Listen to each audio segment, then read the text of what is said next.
Thank you for joining Wars of the Roses. And this is Masonic Professor from the Encyclopedia of Freemasonry by Albert G. Mackey.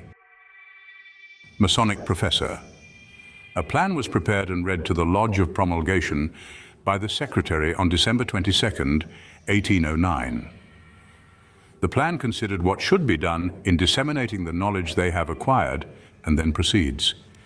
The laxity of practice, which is understood to prevail in some of our lodges, converts the conviviality in which we seek the refreshment to which Masonic industry is entitled into a primary instead of a secondary object, which is equally injurious to the character of the craft and subversive of the moral benefits which the institution is intended to bestow upon mankind.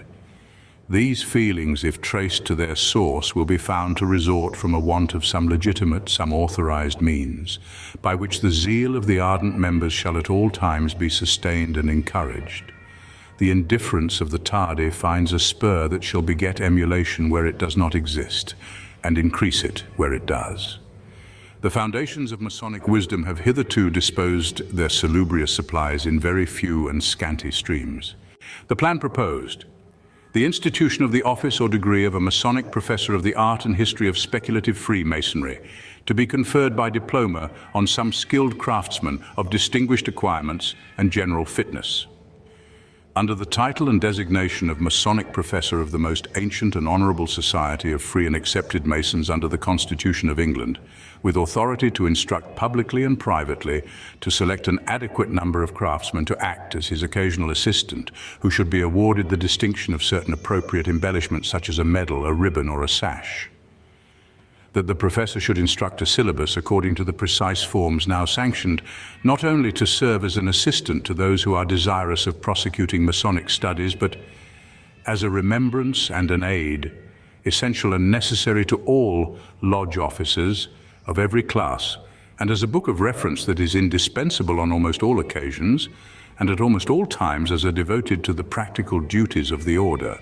But above all things, he should be required to prepare for preservation, in an ark to be kept sacred for that purpose, a pandect of the science of speculative Freemasonry, comprising a clear and comprehensive digest of everything relating to the art, save and except those particulars which are forbidden to be committed to writing.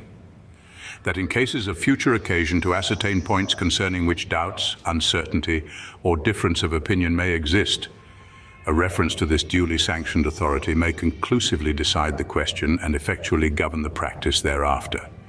This pandect should be written in Masonic cipher. If an ideal unpleasantness should arise from the circumstance of receiving assistance from those who are not members of the lodge, it may at any time be done away by the simple and ordinary practice of voting the party's honorary members, and then they will be to all intents and purposes embodied and actual members of their own community. This is an early recognition of honorary membership, which is of interest. However, the plan was politely laid aside. Probably the brethren regarded much of it as beyond their province, and to many of them the idea of compiling a written ritual, however guarded by cipher writing and close official custody, would be objectionable. See the paper on the Special Lodge of Promulgation 1809 through 1811, Brother W.B. Hextall, Transactions, Quatuor Coronati Lodge, pages 55, 56, Part 2, Volume 23, 1910. Thank you for watching, and please don't forget to share, like, subscribe, and comment, and if you can, please consider donating to Wars of the Roses. Links to PayPal and Patreon are in the description. Thank you so very much.